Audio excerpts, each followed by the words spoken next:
Welcome to the People's Maps Commission virtual public hearing for the 6th Congressional District. The hearing will now begin.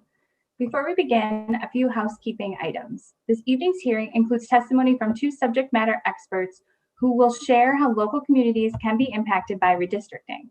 Winnebago County Clerk Sue Ertmer and Sachin Chadha from the Fair Elections Project. Finally, beginning at approximately 6:45 p.m., the public testimony portion of the meeting will begin. As a reminder, due to the unfortunate increasing spread of COVID-19, this is a virtual hearing with many participants from around the state, and technology can be fickle even under the best of circumstances. We appreciate in advance the patience and understanding of viewers, as well as presenters and commission members, should there be any technical challenges this evening. With that, I will now hand it over to Commission Chair Ford to call the hearing to order. Thank you, and good evening, everyone. I would like to call to order the 7th hearing of the People's Maps Commission. As a reminder, we don't need a quorum this evening because we're not voting on any matters. It's an informational hearing only. So with that being said, when I say your name, if you could, please say present. Commissioner Tobias from the 1st Congressional District. Present. Commissioner Anthony from the 2nd Congressional District. Present. Commissioner McClellan from the 3rd Congressional District. Present. Commissioner Rangel from the 4th Congressional District. Present. Thank you. Commissioner Ram from the 5th Congressional District. Present. And Commissioner Prentice from the 6th Congressional District. Present. And Commissioner Bissonnette from the 7th Congressional District. Present. All right. And just as further information for those from the 8th Congressional District, Commissioner Phillips could not be with us tonight. He is in Arkansas helping out his mom, but he wishes us all to have a good hearing tonight and looks forward to talking at our next meeting that we have. So thank you all. And before we get to tonight's hearing, I want to make sure the citizens of the 6th Congressional District, where we're having our virtual hearing this evening, are able to briefly get to know our commission members a little bit more. Now invite each of the commissioners to say a few introductory remarks. Starting with the 1st Congressional District, Commissioner Tobias. Thank you, Chair Ford. Good evening, everybody. My name is Elizabeth Tobias. I live in the city of Racine and I work for the Racine Unified School District. Very happy to be here this evening, and I look forward to hearing from our two experts as well as residents from the 6th Congressional District. Thank you. Thank you, Commissioner Tobias. From the 2nd, Commissioner Anthony. Thank you, Mr. Chair. I'm Ruben Anthony, the President and CEO of the Urban League of Greater Madison. And I live in the city of Madison, and I'm really happy to be here representing the 2nd Congressional District. And I too am looking forward to hearing the testimonies tonight to give us better ideas. And I'm looking forward to hearing our two guest speakers tonight as well. So thanks again. Thank you, Commissioner Anthony. Commissioner McClellan from the 3rd. Yeah, hi, I'm Anne Marie McClellan, and I live in Menominee, Wisconsin, and representing the 3rd Congressional District. I'm retired and have been enjoying my early retirement days, learning so much about fair maps and listening to all the experts that we've heard about. And like everyone else, I'm interested in listening to how these are affecting local people, the redistricting. Absolutely. Thank you, Commissioner McClellan. Commissioner Rangel from the 4th Congressional District. Yeah, thank you, Chair Ford. Good evening, everyone. My name is Benjamin Rangel.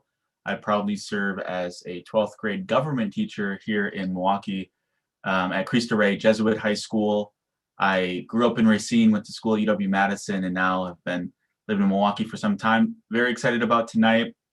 One thing I want to say is that we have, for the first time, a Twitter account. So I want to urge anyone who is watching right now to follow us on Twitter so you can keep up to date with our work and make sure that you can contribute whenever we need you. I think Chair Ford is going to give that another shout out later on, but I just wanted to put that plug in. And you can follow us at WI People's Maps. And so give that a follow. And I also want to say that I look forward to our expert testimony, but especially the public testimony from the 6th Congressional District here. Always learn so much from the residents of Wisconsin. Thank you. Awesome. Thanks, Commissioner Rangel. Commissioner Ram from the 5th Congressional District. Hi, good evening, everyone. My name is Susan Ramft. I live in Wauwatosa. I work in HR for Manpower Group in Milwaukee. I'm really looking forward to learning what recommendations you have for us through the lens of your experiences as expert in the testimony and then also the public. Thank you so much for joining us. Thank you, Commissioner Ram. And Commissioner Prentice, who we'll be hearing a little bit more from tonight as well, but feel free to go right ahead. Commissioner Prentice from the 6th Congressional District.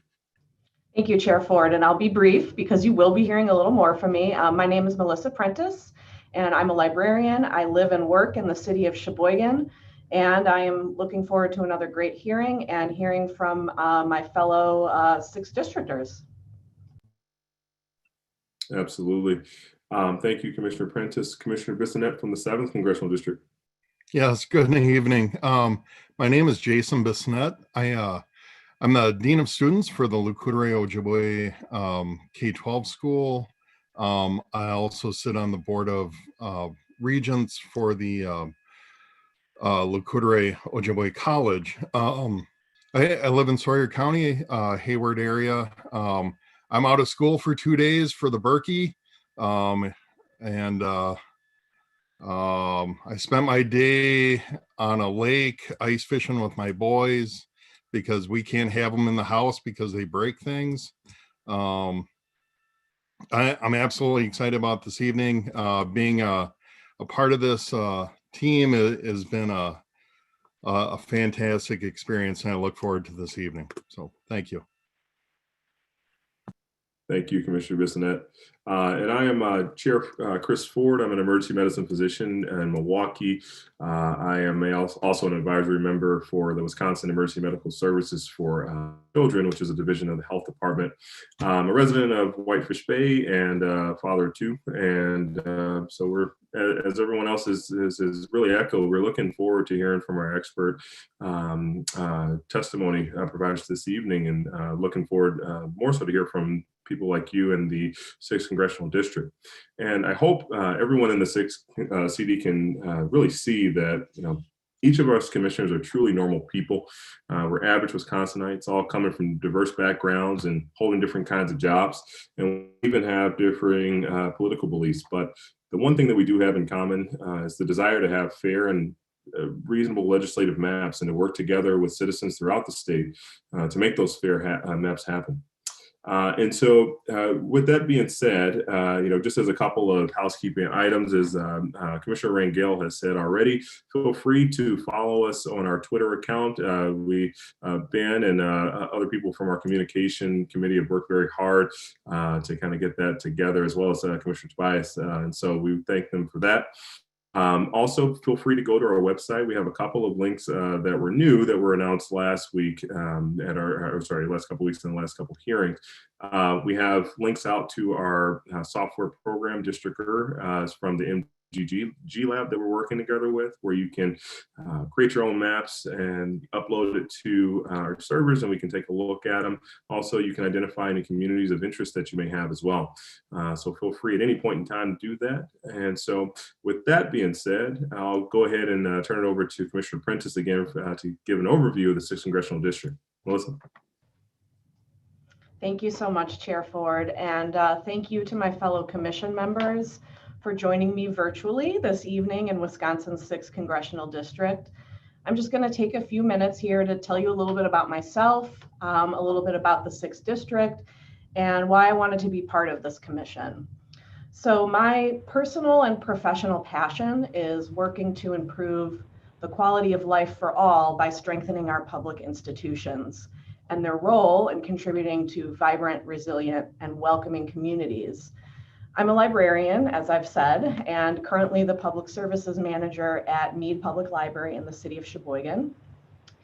And while I'm originally from the Chicago area, I've lived in Wisconsin for 9 years, 7 of those in Sheboygan, right here in the 6th District. For those of you that are not familiar with my district, according to the last census, the 6th CD has a total population of over 710,000 individuals and covers 11 counties. It includes a mix of rural and urban areas, including Wild Rose, Lomira, Arlington, and Cambria, as well as cities like Oshkosh, Sheboygan, Manitowoc, Fond du Lac, and Port Washington. And so just a few fun facts about the communities that make up the 6th Congressional District. My home city of Sheboygan is known probably by many of you for the Brat Days Festival and also as the Great Lakes surfing capital. The Wild Rose State Fish Hatchery has been restoring fish populations in Wisconsin for more than a century and is the only hatchery to raise spotted muskie and lake sturgeon. The Bergstrom Mahler Museum of Glass in Neenah, Wisconsin, opened in 1959 and is the most representative collection of glass paperweights in the world. Port Pirate Festival in Port Washington enjoys hundreds of participants each year, all dressed in their pirate glory, and I hope speaking like pirates too. The city of Waupun is known as the City of Sculpture because it has one of the highest concentrations of public art per capita in the United States. And the city of Manitowoc is home to the Wisconsin Maritime Museum and the annual Sputnik Fest, a wacky space event that celebrates a piece of the Soviet satellite Sputnik 4 crashing into North 8th Street in 1962. So why did I want to be part of the MAPS Commission? I guess, like many people, I've become disillusioned with the way our government at seemingly every level has become increasingly entrenched in partisan political battles at the expense of actual governing. Our elected officials put their own careers and party loyalty before the will of the people, while the most vulnerable and marginalized in our communities pay the price for inaction on healthcare, housing, environmental, and educational policy and funding. One of the foundational professional tenets of librarianship is to uphold democracy and promote civic engagement. I take this concept very seriously and believe that wherever we can remove barriers to full democratic participation, we should. To that end, creating fair maps is essential to a healthy democracy, where all citizens are empowered to participate in good faith. Unfair maps have a direct impact on civic engagement and voter apathy. We need a healthy state government where all are empowered to participate in good faith.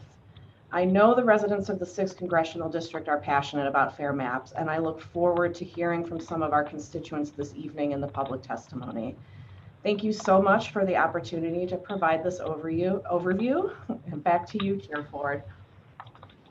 Thank you, Commissioner Prentice. And I can't wait until we get back to a sense of normal. I know two guys that would love the Sputnik Fest as well as the Pirate Festival, so those will be right up their alleys. Thank you.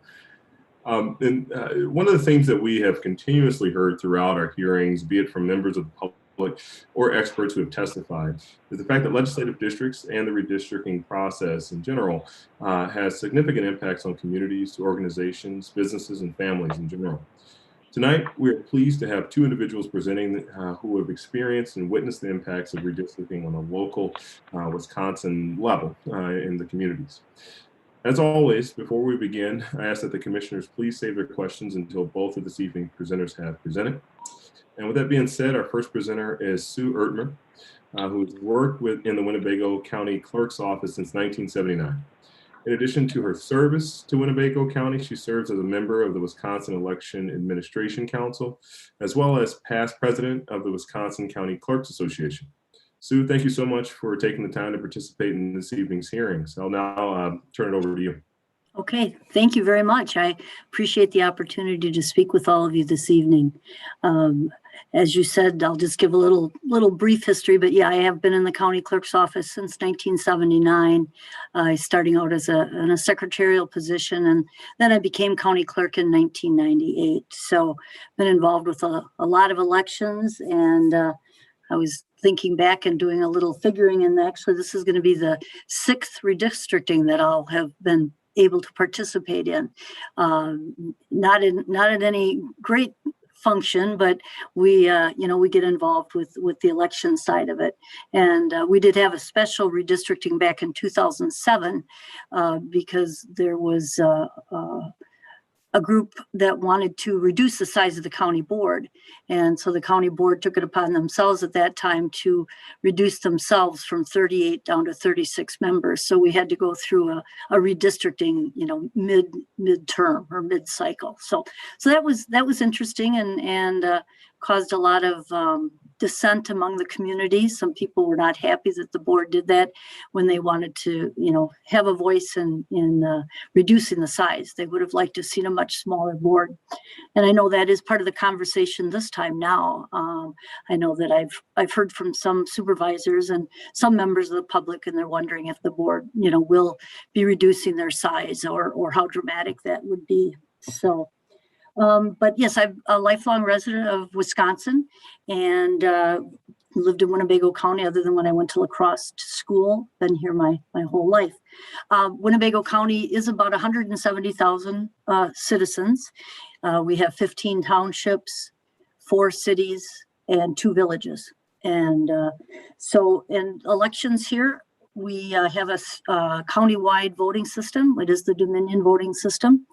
And we have had their equipment or Diebold equipment since the mid-90s. And I know sometimes that's a bad word to people, but we've been very fortunate. Our audits have shown that our elections have gone very well, and things have worked well. And we have great municipal clerks and election people that are very dedicated to the election process. So to redistricting, I'm not an expert. But like I said, it does impact when we are getting ready to do our elections. And so I just made a few notes today to kind of go over. I did talk to our GIS department. They're our experts, and we count on them all the time when we're getting ready for every election. When for instance, we were proofing our ballots for the April election today, and we rely on the GIS department to make sure that we've got all of our wards assigned properly, and they keep us updated with annexations so that we can make sure that we get our ballots set up properly with the correct races for the right wards and areas in the county. So redistricting has a huge impact on us getting our elections properly set up. Some of the positives redistricting have for us is it gives them the opportunity to clean up some of those little wards and areas that have been annexed over the 10 years and have built little pockets around the county, and they're able to kind of get those combined and make for a cleaner ward map. So we always appreciate that because that does help us getting set up for the elections. Also, when they do that, that helps to allow us to kind of streamline our I guess the ballot styles, I should say. For example, if you have like an aldermanic district that has multiple wards and they're kind of far spaced, like in the city of Menasha, we'll have like wards 12 through 13, 29 through 14, or 29 through 34. So we can kind of downsize those, make those ward numbers more sequential. And it lets us have less ballot styles. We're able to eliminate the need to have multiple ballot styles because you've got multiple ward combinations. Also, the one thing that we have noticed after that 2007 redistricting, after the 2010 redistricting, prior to that, Winnebago County was one congressional district, and that made things a lot easier. Obviously, less ballot styles because we only had to, set up we didn't have to split our municipalities into multiple districts. Now we do have 2 congressional districts. Part of District 7 is in Winnebago County, and that is in, I believe it is 6 of our municipalities, and they're townships. They're not real huge municipalities to begin with. So not only did we have to separate them out, by assembly and Senate districts, but now we also have to break them out by 2 congressional districts. So obviously, it's something we take care of and do, but it was much simpler when the whole county was one congressional district. And, when you have the multiple ballot styles and different races like that, it does increase programming costs to us because you have to program, the multiple races on each ballot style. as an example, our town of Winchester, which is a relatively small municipality up in the northwest corner of the county, they have a population of about 1,600, and they went when the redistricting after 2010 went to 2 congressional districts. So we went from being able to give them 3 ballot styles to 6. Again, and that breaks up their Senate and Assembly district and their congressional district, giving smaller pockets of electors in each of those districts. And that kind of eliminates the confidentiality of the votes for some of those people. We've got some pockets where they have maybe 8 or 9 people that vote in a ward. When the results would come in from something like that, it's pretty obvious, obviously who the people voted for. So that kind of was a point brought to me by someone in our GIS department. I hadn't really thought about that. So it might be consequential to some people. And after the redistricting, obviously there's some confusion for voters when they get their districts changed and they go to the polls, and maybe they're given a ballot they're voting for someone that they normally wouldn't have been voting for. So there is a period of education for our voters. Obviously for our clerks and for us just to get our elections properly set up, it's a learning curve. But again, thank goodness for the technology and our GIS departments that are there to help us with that. But for the electors, it is kind of concerning. And some people, they'll call and, well, why am I voting for this person? And they don't quite understand the process. So I think any kind of outreach like your group is doing is important. And it makes it a little easier for the voters to accept those kinds of changes. Just kind of a final thought is, clean lines, nice straight lines, not a lot of that horrible word gerrymandering. Nobody wants to see that. So for election setup, we like to see nice, contiguous straight line in districts.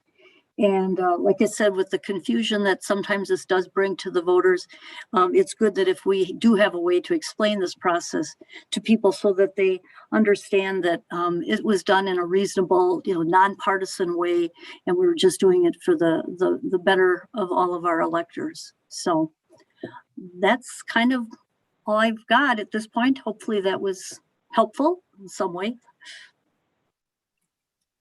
Thank you so much, Susan. We appreciate it. I put a blurb down here to you guys, but just as an audible, in the interest of Susan's time, we're going to do her questioning first, and then we'll go to our next presenter. And so if you guys have any questions, feel free. And so we'll start in the 1st Congressional District with Commissioner Tobias. Do you have any questions for Susan? Right. Thank you, Chair Ford, and thank you, Susan, for being here with us this evening. Mm-hmm. We really appreciate it. And at this time, I don't have any questions. But okay. Sure. Thank you. Commissioner Anthony from the 2nd. Thank you, Chair Ford. Susan, you said that you've seen redistricting happen 6 times. What have been some of the best and worst practices that you've seen as a result of these many redistrictings? Well, initially back in the 90s, everything was just big maps with a lot of hand drawing, a lot of having to configure that way. So I think the biggest thing obviously is technology, smoothing out the process for people. I know that there were times, and this would be at the county supervisory level because that's the district maps that I would get more involved in, and there were times when they were drawing lines because they didn't want supervisors running against each other, or they didn't want to have to be in the same. So, we did see that in the past. And I know that our chairman of the committee that takes care of that just at the county board meeting the other night announced, he said, we're getting ready to draw lines and redistrict, and they're adamant about not having it be political. And so hopefully they will keep with that. And I think they will. Like I said, that was, 40 years ago, there was a little more of that. But I really think the technology changes has been the best, as well as the fact that they're very cognizant of the fact that they need to not be worrying about pitting each other against one another. If they have to run against one another, that's the way it is. Thank you. Sure. Thank you. And Commissioner McClellan from the 3rd. Yeah, hi. That's quite interesting, and I think it's a really good point that you make. If you have very small numbers of people in one ward that are cut off from all their neighbors, you can tell how they voted. You know, if you go in and look at the records, and that maintaining some better degree of confidentiality when we draw the lines, make sure we don't cut up wards like that, is a point well taken. I also was wondering, because you've had so many cycles of redistricting, do the delays in the mapping, like getting the districts finalized, how has that affected your candidate registrations during elections? Yeah, I think really this is going to be the first time that we're going to have to deal with that. And the state elections, or the Wisconsin Elections Commission has spoken to us about that. And the delay, we are assuming that the next cycle is going to be based on these existing districts. Since they're not even going to really, is my understanding, get the process started until at the earliest July 31st, but possibly into September. And of course, the nomination papers start circulating December 1st. So they won't be able to have maps drawn that they can, base their districts on anything other than what's existing. So we're looking at this next election cycle, to be based on the existing districts, especially for the spring. I'm not sure what'll happen for the fall or the partisan elections, but for the spring, that's what they're telling us. Thank you. Yep, thank you. Commissioner Rangel from the 4th. Yeah, thank you so much for being here and sharing your perspective and expertise. I think it's really valuable to hear from someone who's had direct exposure to the impact of redistricting and has sort of worked in government for as long as you have. And thank you for your service to the community there. You mentioned, kind of have two questions, so I'm going back and forth. I'll go with this one. Given the fact that you have so much experience and you've had some role in redistricting, whether it's just supporting the folks in your at your county and such, but have you ever been asked in the past, maybe in 2010 or before that, to share sort of how the county is impacted by the redistricting process? Have you ever been asked in the past to share your expertise or experience by the legislature, say in 2010? No, I was not. I don't know, possibly other county clerks or municipal clerks were, but I was not. And so just to follow up, would you recommend, we're sort of thinking, I'm part of the outreach committee, and we're thinking about, how to be as transparent and communicative as possible. And so would you recommend that we sort of, you're just a county clerk at one county, but to have similar, obviously not at a hearing, but similar communication with the different counties throughout the state? Definitely. I think that would be a great idea. A lot of the county clerks in the smaller counties are very involved in the redistricting. And so I think getting input from some of them would be very helpful. And as well as those of us who kind of rely on our GIS departments. I know in the past, before I was county clerk, but working in the office, I remember the frustration, the clerk would get, really, they drew these lines this way, but they never asked us how that's going to impact how we're going to be setting up the election. So no, I was really honored and thrilled that you reached out to me, and I would really be happy if you would reach out to others, because you'll get different perspectives. We got a lot of very colorful county clerks out there, and I'm sure they'd be happy to share their thoughts with you. Good. Thank you so much. Appreciate it. Commissioner Rand? Yeah, thank you, Susan, for sharing your expertise. In the multiple cycles that you've gone through, were there characteristics of past maps that allowed communities of interest to flourish? And when groups of people with common interests really felt that their voices were heard? I guess I can't say that they were. The population in Winnebago County is pretty well, in the past, it's predominantly white. We do have a growing Hmong population and an Hispanic population. So I'm hoping that this cycle things will be, is that the type of things you're talking about, that they'll be taken into consideration? Yes. Yeah. Okay. Yes, or perhaps geographical elements or school districts. Yeah, and I know the university, UW Oshkosh, that's always kind of been a district of its own. And they have taken those things into consideration. Fortunately, the county just developed a diversity affairs committee, and I think they're going to be very involved in hopefully the redistricting, but in a lot of other ways to kind of help make sure that, you know, we try to make sure that things are done in a cohesive way and in a way that addresses all of those issues. So, Thank you. mhm. And Commissioner Prentice from the 6th. Yes, thank you so much, Susan. And thank you to my fellow commissioners for your great questions so far. I'm just thinking about the amazing institutional knowledge you have of this whole process. And I'm wondering, from your perspective, having gone through the redistricting process a number of times now, what would you really like to see happen differently this time? What's something that we can really, as a commission, you know, make sure is done differently or better than has been done in the past? I guess, like I said, the involvement of the clerks would be very important, mainly to, and not just that they want to be able to make their election process easier, but I think they have a good idea on what their communities, how they're represented, and what would work best for their population. So saying that, I would say even reaching out to municipal clerks and getting opinions from them would be very, very helpful. Some of the smaller municipalities in Winnebago County, we have one supervisory district that encompasses, I think it's 6 townships. No, I'm sorry, 4 townships based on population, which is fine.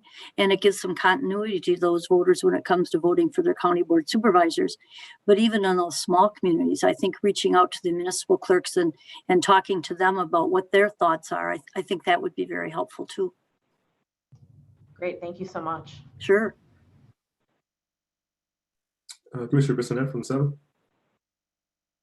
Yeah, thank you. I absolutely appreciate that you're speaking to us, because the questions about the county clerks, like that wasn't even in my wheelhouse. So I appreciate that. My question is, backing up, you had mentioned that, you know, you went from a single congressional district to being split.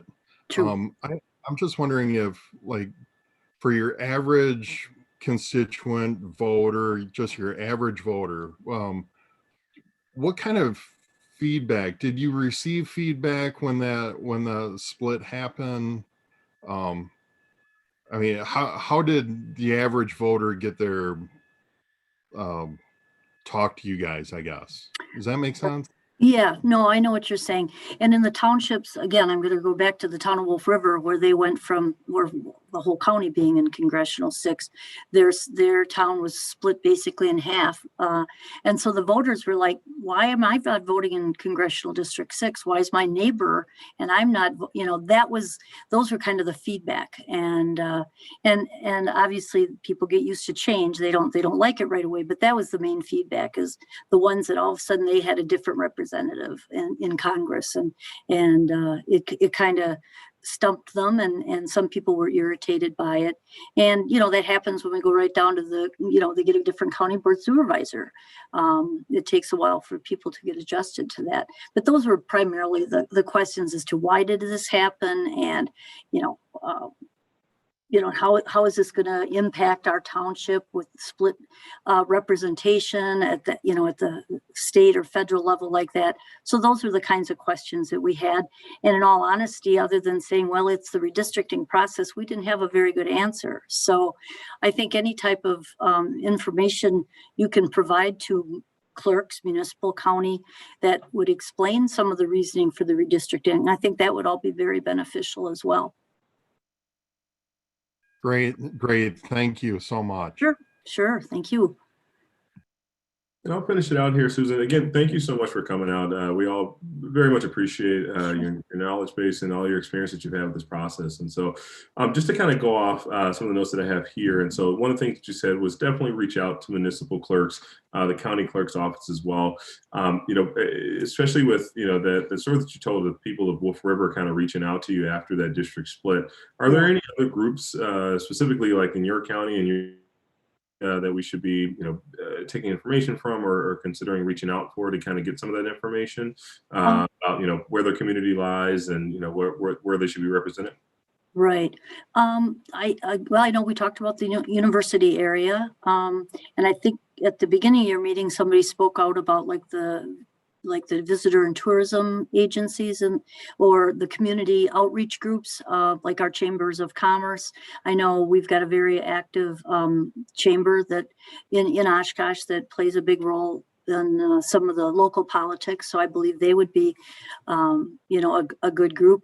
I can give it some thought, and I can sure, get some of that information to you, or share that email with someone, and after I give it a little more thought. But right off the top of my head, that would kind of be what I would be thinking.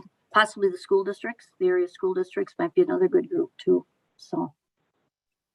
Absolutely. Thank you so much. That'd be great. You can share that and we'll reach out to you. Okay. And so we thank you so much for your time, Susan, and hope to be in contact. Thank you. Sounds great. Thank you, and best of luck with your mission. Bye-bye. Thank you very much. Yep. Our second presenter this evening is Sachin Chadha. He's the director of the Fair Elections Project, which is a nonprofit, nonpartisan campaign to make American elections meaningful again. He also chairs the Wisconsin Fair Maps Coalition. Sachin, thanks so much for joining us this evening. I'll turn the mic over to you now. Thank you. Can you hear me? Yep, I got you. Yep. Okay. I think you guys have to, there we go. I had to get the video started there. So thanks so much. Really appreciate you having me today, and thanks to you for all your work. I will say that I'm working from home, and there are going to be dogs barking and kids yelling, and we'll kind of hopefully go along with that as we go. So Chairman Ford, members of the committee, thank you very much for the opportunity to talk with you today. I want to start by buttering you up a little and offering up some praise for the work that you're doing. I know that these hearings have been long and intense sessions, and I know that every observer who's paying attention to what you're doing is impressed by your committee's diligence, by your work ethic, and by your continued engagement through all of these long sessions. You've been through 6 full hearings, as you know. Today's the 7th. You have 1 more to go. And on top of that, I know you're having committee meetings and work sessions to determine how to actually go through the mechanics of drawing a map and making sure that you have all the tools and information that you need. It really is an impressive set of work, especially for, as I understand it, you're all volunteers. Many of you have busy professional careers, have families. You're dealing with the health and economic consequences of a pandemic. And so I just want to, on behalf of the coalition and to the extent that we speak for some of the people of Wisconsin, extend our appreciation. We have more than 20 organizations and tens of thousands of members represented by organizations in the Fair Maps Coalition. And so we want to say thank you to all of you. Our goals are aligned, we believe. The coalition does not want a Democratic map. We don't want a Republican map. We don't want a map that protects incumbents or, frankly, necessarily one that hurts incumbents. We simply want to return Wisconsin to a state where our government reflects the will of the people and where the great public debate about what we should do and where we should go is meaningful, and that debate is then reflected in the policies passed into law by the legislature. Over the last decade, we've seen a tremendous increase in political partisanship and partisan gamesmanship as well. And so we've seen a disconnect between the will of the people on major issues, including on a range of issues where the people of Wisconsin have historically not actually seen any partisan divide. And these issues have become partisan. Historically, and I've been in politics in one form or another as a government official, as an advocate, as a citizen, as a voter, as a parent, for more than 30 years. And I would say that our long history in Wisconsin generally included a broad bipartisan and tremendous commitment to education, to both our local public schools, in Republican communities, in Democratic communities, and split communities. a deep bipartisan, multi-partisan commitment to a world-class university and technical college system. There's always been strong bipartisan support for a strong multimodal transportation system, including highways and rail and public transportation. As many of you know, our state has a strong agricultural heritage and a deep cultural commitment to the family farm. And I think we've always believed deeply, both Republicans and Democrats, to local control of the decisions that government makes that affects our lives, wherever possible, for schools, for local government. We want decisions to be as close to the people as possible. And on all of these fronts, not just on some of these fronts, but on all of these fronts, the partisan divide in Wisconsin has grown. And the consensus that I believe the Wisconsin people still hold in their heart has simply been ignored by the legislature in Madison. When you have these conversations with people in your neighborhoods, in your communities, in cities, towns, and villages across Wisconsin, people generally actually feel the same way that they have historically. But the disconnect with what happens in Madison has become more profound. The last decade has seen our political culture, which is reflected historically also by clean and honest government, just completely undermined by partisan infighting. Now, I want to say I don't just blame Republicans for that. I try to be transparent that I'm a Democrat personally, but I chair a coalition that has broad bipartisan support from people not only who believe they're Democrats or Republicans or independents, but hold all different kinds of views and diversity of views within those party identifications. And I don't think Republicans by themselves are to blame for the partisan divide. I do think that Republicans by themselves rigged the maps in 2011, right? So there's a very specific issue that I think we're trying to solve in how we redraw the maps. And they shouldn't have done that. We'll talk more about that. But the Democrats, frankly, could have passed laws in the 2 years preceding, in 2009 and 2010, to stop that from happening. And out of partisan concern, they didn't. They wanted to rig the maps themselves. So that's very clear. And across the country, in states across the country, Illinois, Maryland, Massachusetts, there's Democratic legislatures who continue to try to want to rig their local maps, just like Republican legislatures here in Wisconsin or North Carolina or Michigan or Ohio are continuing to try to rig the local maps. And yes, Republicans were more sophisticated and successful in rigging the maps here in Wisconsin in 2011. By one measure, and I can talk about these measures at length, it was the most successful rigging of a map in modern American history. But Democrats in the legislature have also been moving to their extremes. If you look at what's happening in the parties, the Republicans are throwing moderates out in their primaries, but so are the Democrats. That partisanship is contagious across both parties and across the entire legislature, and it's hurting Wisconsin. Now, I know you know this.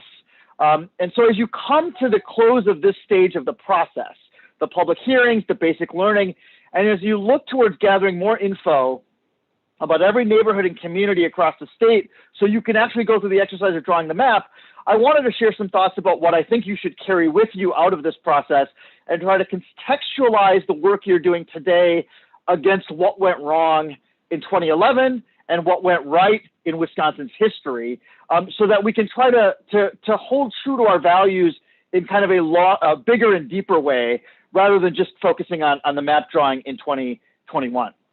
And where that starts is I really want to urge you to lean into the value of transparency. That's important, not just because it is a abstract legal requirement or some good thing to do, but because it actually makes a difference in the product that you create, right? Because you're giving something for people to react to at every step along the way. And the biggest way that went wrong 10 years ago is that they drew the map behind closed doors in this secret map room, I think that you've heard about in the offices of Michael Best and Friedrich across the street from the Capitol, a locked room that only a couple of staff had access to. And when they made it public, when they brought it out of that map room, they started with these secrecy agreements where only Republican legislators could look at the map, and they could really only look at their own district and where their lines were. And then when they introduced it to the public, they moved very quickly, right? Within a week, they had put the bill out publicly, very little time for the public to analyze it, and then they were passing it into law. Now, there were some specific reasons that they did that I'm going to get into in a moment, but it really did cause the effect of just a handful of people making this decision, hurting not only the Democrats who were disenfranchised, but Republicans who were saying, hey, we've been left out of this process. And the people on the ground, the Republican constituents, as well as Democratic constituents, and as well as people who just don't think of themselves in political terms, of being disconnected from their legislature, from their legislators, in a way that you just heard from the clerk, from Ms. Ertmer, that people are like, who represents me? And that's true at every level. It's true at the congressional level. It's true at the legislative level. It's true at the city council level or the village board level. It's true at the school board level. And so we do believe that as you go through this process, that it's not just that we want you to have had these hearings publicly and then you go into a room and draw the maps. It's that we want you to show your work. You know, I have a first grader and a couple of high school students still at home, and they keep trying to do those math problems kind of in their head and just skipping all the steps. And I want to encourage you to hold true to that value that every teacher teaches, right? To show your work. And if there are maps that are drawn along the way, if you're creating a project in Redistrictor or in some other tool, if there are maps that are being submitted to you from the public, create a system for that work product to be transparent to the public. Work with DOA, put up a website and say everything that we get is going to be public, and that it's going to be public in real time. And the advantage of that is that it adds credibility to your process, and it allows us to solve the problems, whether they are problems around math and the equal population requirements, whether they're problems around Voting Rights Act requirements, whether they are problems around communities of interest, whether there are problems around just like, hey, a new neighborhood has been built, a new subdivision has been drawn, and we haven't taken these things into account. You catch those things at the right time in this process so that at the end product, you know that you've solved, that you've put forward a product that truly reflects the will of the people. Now, one thing I want to remind you of that I think is really critical is that gerrymandering actually wasn't part of the modern Wisconsin experience. And everyone likes to say, well, Republicans do it and Democrats do it. And yeah, Republicans did it in 2011, but I'm sure the Democrats did it before. And we actually have had a unique experience in Wisconsin in our modern history that we had not had gerrymandering of the congressional map and the legislative map in our modern history. And so let me just take you, remember, through kind of that process. One of the things that Sue Ertmer talked about is that, you know, you could kind of count on Winnebago County having the lines of the county be kind of reflected in a Senate map, a state Senate map, or in state assembly maps. And that's because historically, Wisconsin literally used county lines to draw these maps, right? So the average population county would kind of get one district. The rural counties would combine a bunch of counties together. They'd get a district. A county like Milwaukee or Dane County would get a certain number of districts and they'd split the county up, but they really adhered to county lines as a clear value. And then in the 1960s, alongside the Voting Rights Act requirements that were both passed by Congress and that were passed in the Supreme Court, the Supreme Court also instituted the one person, one vote requirement, which actually was not part of the American historical record around redistricting in the 150 years prior to that, right? And it was part of this idea of extending the protection of the 14th Amendment to everyone in a true way, right? This idea of due process and equal rights. And so one person, one vote is sometimes seen by people as something separate from racial equality or the Voting Rights Act or civil rights, and it's not. It's actually part of the same value set, right? That there's a reason that a series of cases were decided in the 60s, the one for legislative districts being really critical, Reynolds v. Sims, that said that not only did congressional districts have to be of equal population in each state, but that your legislative districts, your sub-districts had to be of equal population. What that meant is the 1971 redistricting really had to start from scratch in Wisconsin, right? They couldn't just go to county lines. They had to think about a whole new set of data that had come up in the 1970 census and in the 1971-72 redrawing. Now, it was a different era in politics, and in the legislature, there was split control, right? We talk about the trifecta, the two houses of the legislature and the governor.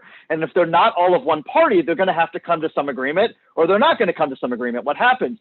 In this case, there was split control of the trifecta, but it was a different era of politics, and they were able to come together. And they passed the redistricting map. And if we measure it, if we go back in history and we measure that map, we find that it was actually perfectly fair. We can use the efficiency gap. We can use other measures of political fairness and competitiveness. And we find the 1971 map was perfectly fair, and it was drawn by politicians.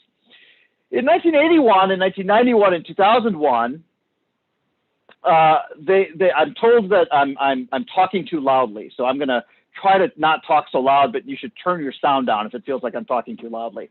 In 1981, 1991, and 2001, if the legislature couldn't come to an agreement, then somebody else had to do it. And in that case, in all of those years, we had some measure of split control.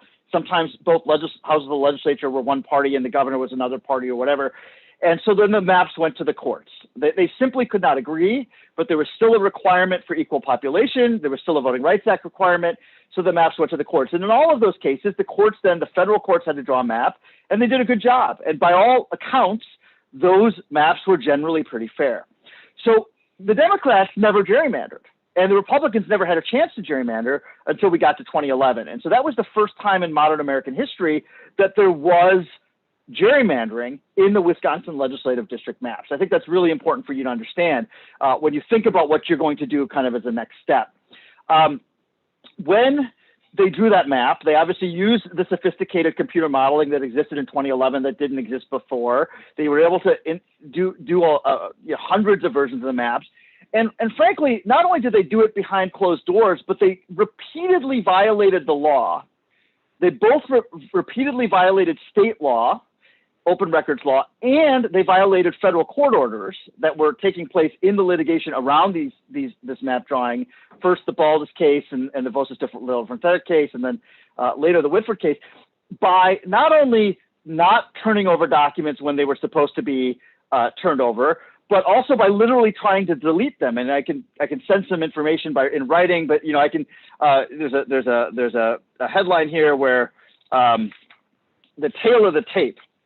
A Matthew DeFore article from the Wisconsin State Journal, in which they see that they literally were just deleting things that had been open recorded. And one of the ways that they got away with this in the short term, as they were drawing the maps, is the lawyers that had been retained by the legislature in 2011, just like the lawyers that you read about last week that were retained by the legislature here in 2021, don't think that they work for the whole legislature. They only work for the leadership. And if you look at the contract that they wrote then and the contract that they've written now that has now become public, they only report to the Senate Majority Leader and the Assembly Speaker. And so what happens then is when other members of the legislature are asking for information, their own lawyers won't turn that information over, right? Even though they are part of that group that taxpayers are paying for to represent them.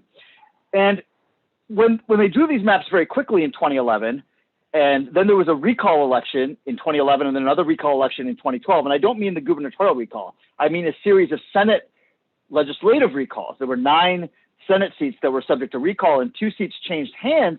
And the Democrats actually took control in the summer of 2012, and then they became the client, right? Because the client was the majority leader of the Senate and the Assembly Speaker. And in this case, the majority leader of the Senate switched from Scott Fitzgerald. I'm sorry, from Scott Fitzgerald to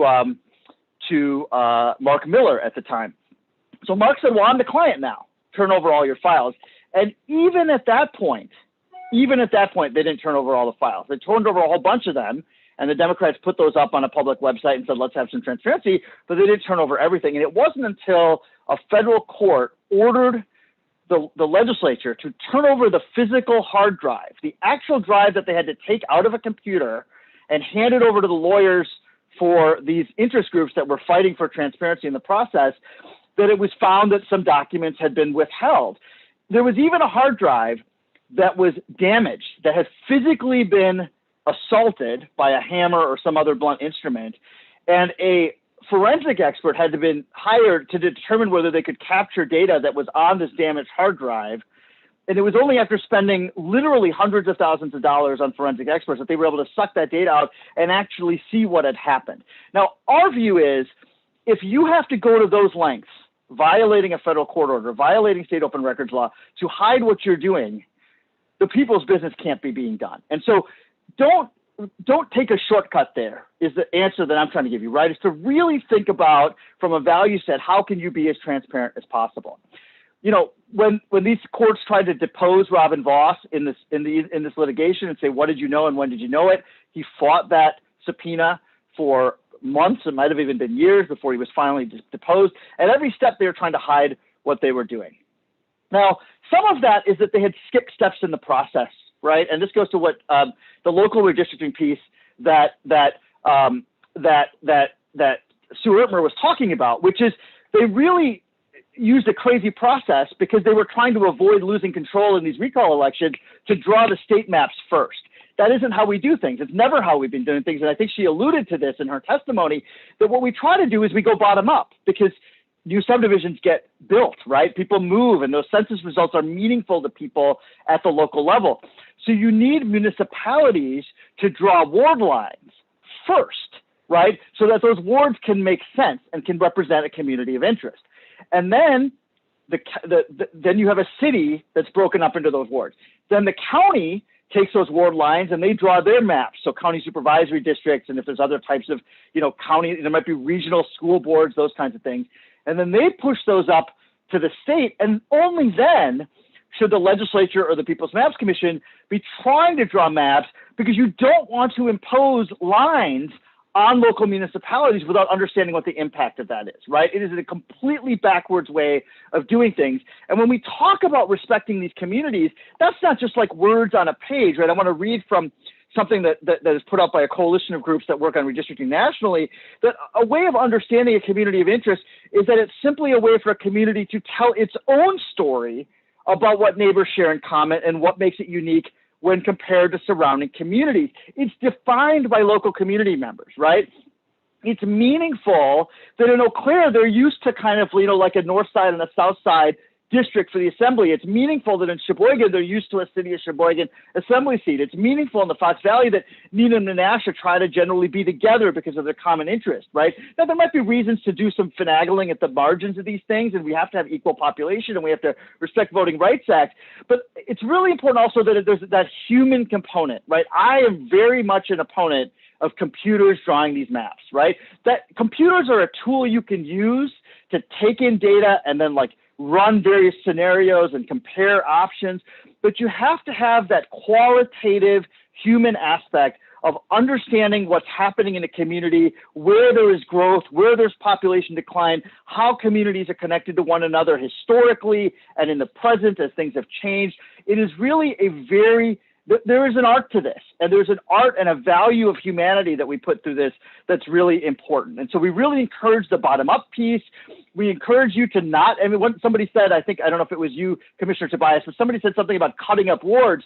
Look, if you do a bottom-up process, there's never any danger you're going to cut up wards, right? Because you're going to have municipalities that have done the work at the local level. Now, I acknowledge the legislature might again skip those steps in 2021, and we're in this really tough spot where the census data keeps getting pushed back later and later. And so there is some really hard decisions you're going to have to make about taking that testimony and starting to do this work even when you don't have all the data, right? You don't want to get left behind in the process. At the same time, you want to acknowledge that these local communities have work to do, and I think you want to build those partnerships with the County Clerks Association, with the Municipal Clerks Association, with local county executives and county boards and village presidents and town chairs and mayors. And that engagement, I think you're going to find is something that those folks, whether they are Republicans or Democrats, in the vast majority of cases, they're going to welcome that engagement. You know, my understanding, I don't know all the details, but my understanding is that Ms. Ertmer identifies as a Republican, but she doesn't come to this work with a partisan lens, right? She comes to this work because she's a county clerk who's been a county clerk a long time,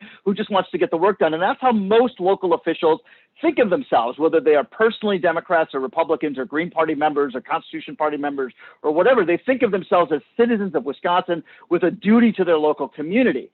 And so I really want to encourage that. That's why we've gotten, you know, all of these, you know, 56 counties now that have passed a resolution or referendum.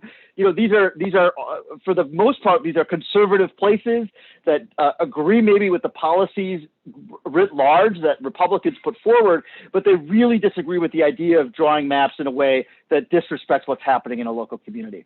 Let me just say a couple other things that I think are important. One is forget incumbents. It's really, really, really important if you're going to do this honestly, to not consider where incumbents live. And if the result of that is incumbents get bunched together, or you have districts that don't have incumbents, this is not about protecting politicians. And the problem with most map drawing processes around the country, frankly, even when the courts have been involved, is they try to take into account where incumbents live. We just reject that out of hand, whether they are Democratic incumbents or Republican incumbents. We want to draw a map that reflects the will of the people. We want you to forget incumbents. Let me also just say that there's some difference of opinion in the community about how to use political data. There's basically 3 points of view. There is the point of view that you should use political data to draw a map. The coalition rejects that. That is not our position, but there are good people out there who think that you should use political data to draw maps so you can ensure fair and competitive maps. There's also a view that you shouldn't ever consider the data at all. That in other words, you should blindly draw maps. You should do it using existing county, city lines, et cetera.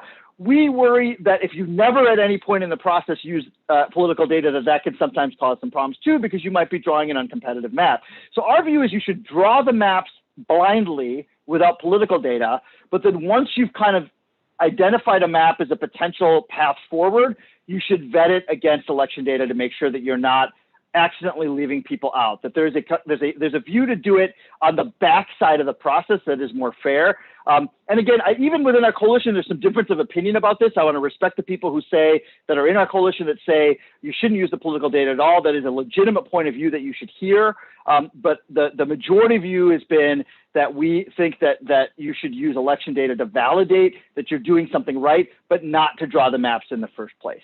And that you should do all of that transparently. Now, people talk a lot about the Iowa model, and I want to compare what you're doing in this process to the Iowa model, because we want you to adhere to that as much as you can. Now, a lot of people say use the Iowa model, and what they think that means is draw a fair map and do it without politicians drawing the map. None of you are politicians, right? So that component of the Iowa model, which is the most critical part, is what you are doing, is you're drawing a map, nonpartisan people, without partisan interest, without trying to put their thumb on the scale. It's not the politicians who benefit. So that part is very clear. There's a couple of other things that are different in the legislation we support in Wisconsin than the Iowa model. So for example, in Iowa, if the legislature doesn't want to accept the map that the independent legislative agency draws, it's called the Legislative Services Agency, they can reject that map 3 times and then they can just pass their own map. Now, they've never done that, but they kind of have this out in the law. And our proposed legislation for Wisconsin says there should be no out, that you'd have to get 3/4 of the legislature, basically a great supermajority of both parties, which is the same as kind of having some sort of bipartisan agreement, right? And so we want to get to that place where we want your map to really reflect kind of the broader will of the people. We also think that there needs to be that specific language around a community of interest. We want you to take that into account. And there are people who disagree with that say, well, if you start drawing around communities of interest, then you're going to start packing. And I know you guys have heard all about packing and cracking. I'm not going to go down that road in this testimony. But we do think that there's that balance to draw, right? The Voting Rights Act has some requirements. We think it's important to pay attention to the historical places where people have been together. We think it's important to think about how neighbors fit with each other. You don't want to break up neighborhoods. That's a bad idea. It's usually done only for partisan gain. But we really do think that you can take all of that input and draw something that reflects the will of the people. I have 2 more things I want to say. One is that you are going to hear a lot, and you have heard a lot, about how the reason Democrats are so behind in the legislature is not because the map is rigged, but because Democrats all live in Milwaukee and Madison, and they're packed into these urban areas. And I just want to say that it's really important that you confront that head on as the lie that it is. It has been proven in federal court mathematically that isn't true. And if you look at the data that was presented in the Whitford testimony, that was accepted by a majority of the judges, and frankly by all 3 judges in terms of testimony, you will see that what they say is that, and I'm going to quote directly from the Whitford decision, because the evidence at trial establishes that Wisconsin has a modest pro-Republican political geography, we have to examine whether there's an inherent advantage that explains the map's partisan effect, and we conclude that it does not. In fact, and I'm sorry, let me make sure I have the right page here, we find the discriminatory effect in the Act 43 map is not explained by the political geography of Wisconsin, nor is it justified by any legitimate state interest. And so that's why it was ruled in that case as an unconstitutional political gerrymander. The Supreme Court eventually threw that decision out on standing grounds, but the substantive nature of the testimony has never been refuted. And it goes to like, can mayors work using, this density measure called Global Morands 1 and Global Morands 2? And I'm not a scientist, so I'm not going to try to explain the work that he did, but you actually have to go in there and measure where do people live, and can you draw a map that reflects the will of the people? And the fact is that you can, and I just want to encourage the commission to throw out the concern that the reason that maps are unfair in Wisconsin is because of some sort of political packing by party. The last thing I want to say is that there is this question about expense. When you see a story in the newspaper that the legislature has signed a contract to pay a lawyer $200,000 a month, and that they're going to sign $1 million contract with one lawyer and, paying another lawyer almost $400 an hour, you don't have to do that. And I know you're all volunteers. Frankly, I wish you all were getting paid $400 an hour to compensate you for your time. But the fact is that we can spend $10 or $50 or $100,000 total on software and on staff time and on the work needed to do this right. And we don't have to spend millions of dollars to draw the map, and we don't have to spend millions of dollars litigating the map after the fact, because you can draw a fair map. And I do think that there are a broad cross-section of the people of Wisconsin who think that that's important. Republicans, Democrats, conservatives, liberals, people from all perspectives who think that this can be done right and fairly, and that we should then debate the issues and have elections that are meaningful. I recognize as a Democrat that Republicans are going to win majorities in Wisconsin, whether or not there are fair maps or there aren't fair maps. What I can't accept is that even when Democrats win majorities, that they have no chance at a majority in the legislature. And so the work that you're doing really is to decide to reflect the will of the people. You're on the right track. I'm very appreciative of the work that you're doing. I hope that some of the information I've presented in here has been helpful, and I'm happy to answer any questions if we have time. Sachin, thank you so much for coming out tonight and for speaking with us. It was very helpful. And we'll go from reverse order. So I'll start off. My question for you is obviously, we're in a position where we're in an uphill battle. It seems like the majority of Wisconsinites want a commission like ours, independent commission, not politicians, to sort of do it in a nonpartisan way, create a map that is representative of them and of all of us in the state. What do you see as our greatest hurdle in being in that position? And what can we do to potentially overcome that, just in your experience in doing this work for about over 30 years, as you said? So. Well, I haven't been doing this work for 30 years. I've been doing this work for about 6 years, but I've been doing political work for about 30 years. And what I think you have two things to confront. So the first is the attacks on your legitimacy, right? The undermining of the work that you're doing by Robin Voss and Devin LeMahieu and their allies, which is entirely in their political benefit. It has nothing to do with the truth. It has nothing to do with the reality. I think you've just got to press through that. I think you've got to stay honest to your values as a group. I know there are Republicans and Democrats, or people who identify as Republicans and Democrats on your commission. I think you have to hold each other to account, and I think you need to do things in as transparent a way as you can, especially because I know that none of you individually are bringing map drawing expertise. And so what you need to do then is make sure that the advice that you're getting is not partisan, right? And that it's not that you're just listening to me or just listening to this person or just listening to that person, but that you're really hearing from a broad cross-section of people. You're being very proactive about that, so that the product you put forward is reflective of the will of the people, not reflective of the interest of the governor or the Democratic Party or anybody else, right? So I think that's hurdle number one. Hurdle number two then is to do that in a way that is shareable through the litigation process and through the legislative process, right? That what I would love to see happen, because I think what will happen is the governor's going to be forced to veto a rigged map that these high-priced lawyers are going to help write and create. They're going to try to get away with what they got away with 10 years ago. They're going to go to court to try to get around the governor and all the things that they're going to do.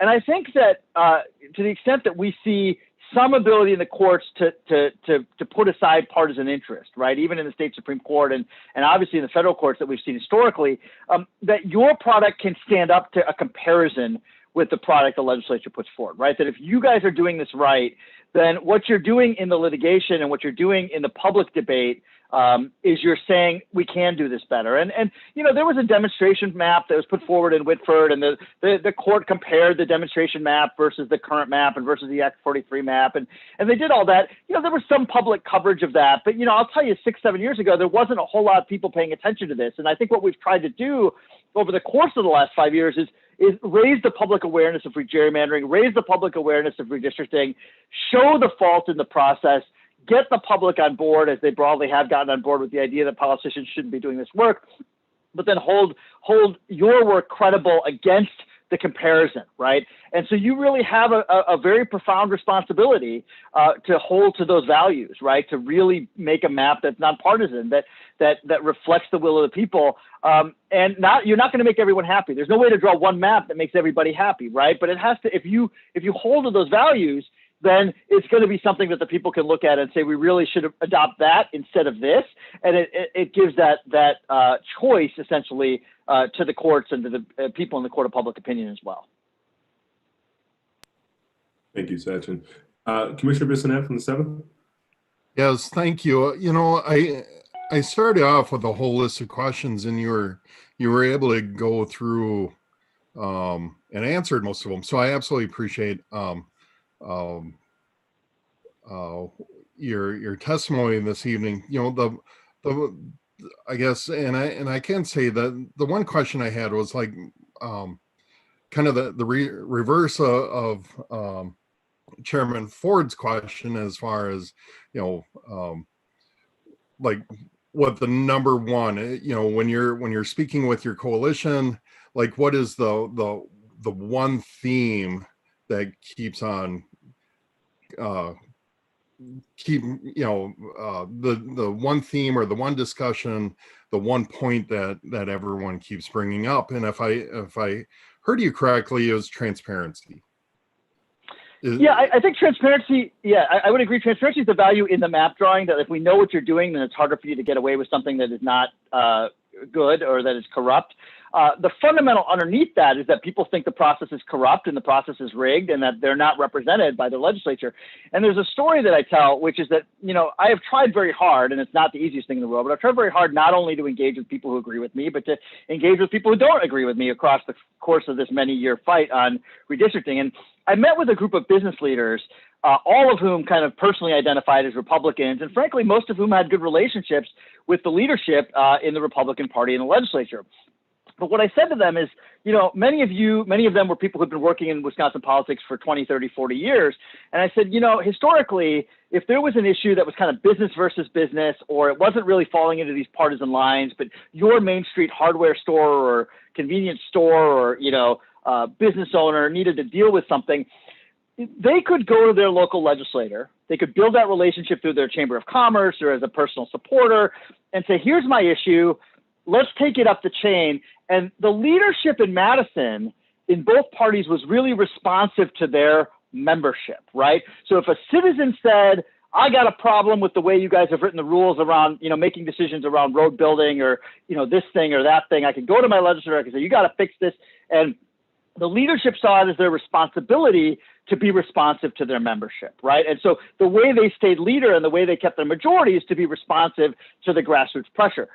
What's happened now is it's flipped. Is if you're a local person and you go to your legislator and you say, hey, I want you to solve this problem. I think dark store loophole is a great example of this, right? Where the vast majority of people in Wisconsin want this issue to be solved.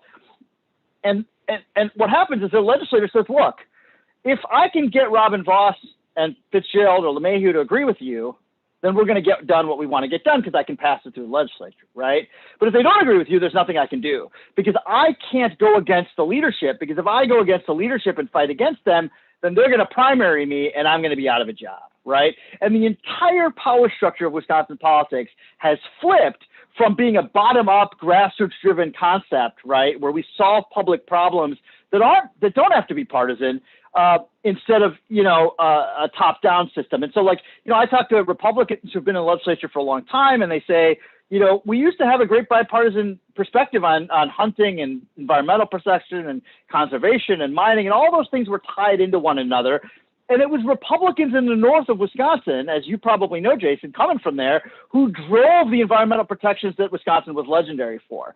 And you know, now if you agree with that, you disagree with that, it kind of doesn't matter because the leadership is making all of those decisions. And so that partisanship, that hardcore right-wing versus left thing is what's driving what happens on everything. And so even when the public has consensus, let's have a world-class university system that people can go to. Let's have public schools that are funded. Let's have roads that are fixed, right? All the stories that we tell about what used to be the Wisconsin that we all grew up in, and I've been here, you know, since the 70s. As a child of immigrants, and I, you know, this is what we talked about, right? You could always, I often tell a story of, you know, growing up in my parents' big Bonneville, and we'd hit that Illinois border when we're visiting family in the Midwest, and I'd wake up, I'd be laying, you know, short enough that I could lay across that whole big back seat, and my head wouldn't touch the door, and my feet wouldn't touch the other door, and I'd wake up because the roads in Illinois were so much worse because of the corruption in Illinois and the lack of ability of the government to do anything, and you could tell when, you know, on 94 or on 43 when you hit that border, and now it's the other way around, right? Now it's like our roads are the bumpy ones, and you hit the Illinois border, and they're actually much better. Despite all the good work that Ruben Anthony tried to do at the Department of Transportation in the 2000s, because we've lost our ability to have the Republicans couldn't even get together on a transportation funding proposal in the 2017-2019 budget when they had all three branches, right? Or not three branches of government, the three forks of the trifecta, right? They had the governor's office in both houses of the legislature, and they couldn't even pass a budget because of their disputes around transportation. And so these types of things, Jason, I think what we hear is that the public recognizes that the system is broken.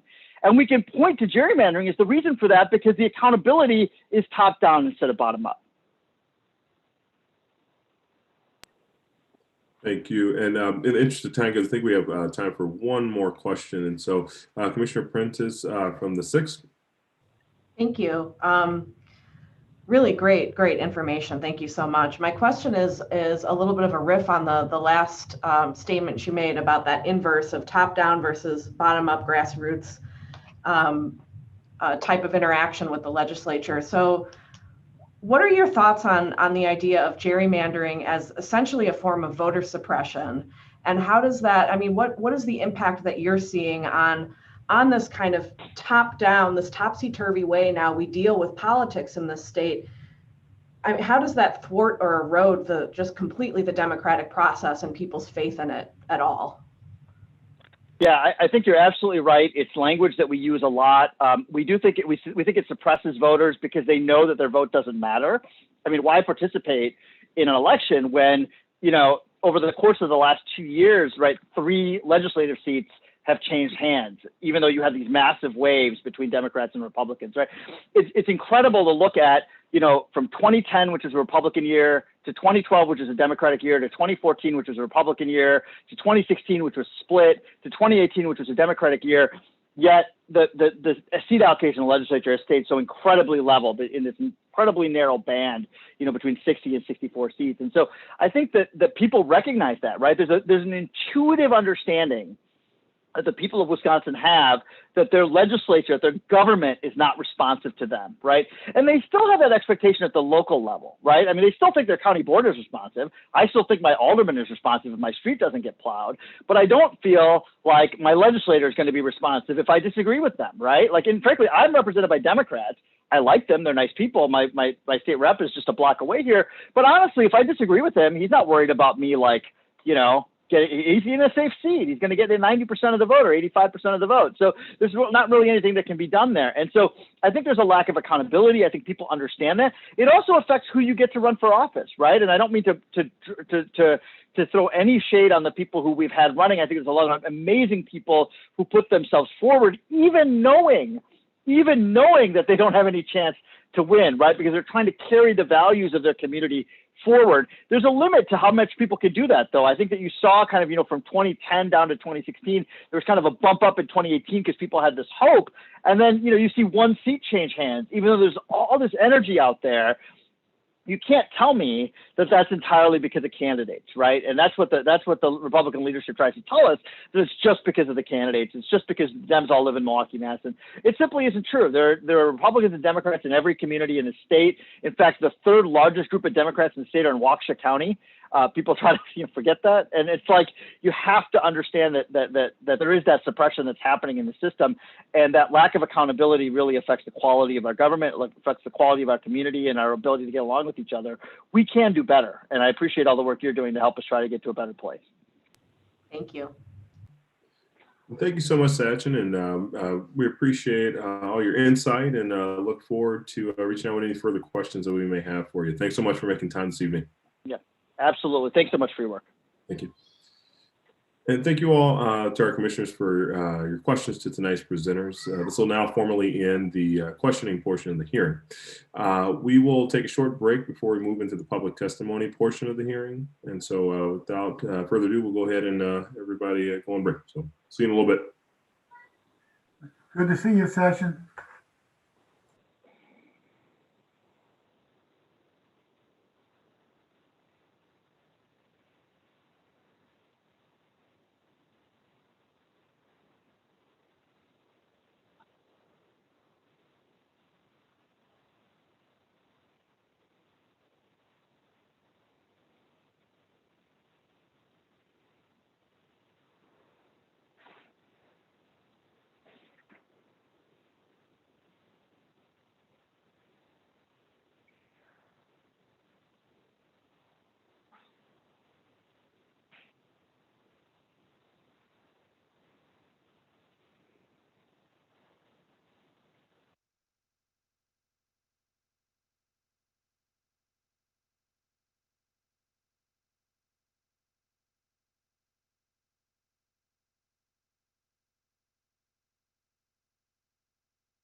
We'll now begin approximately 1 hour of public testimony. The individuals testifying tonight registered ahead of tonight's meeting to testify.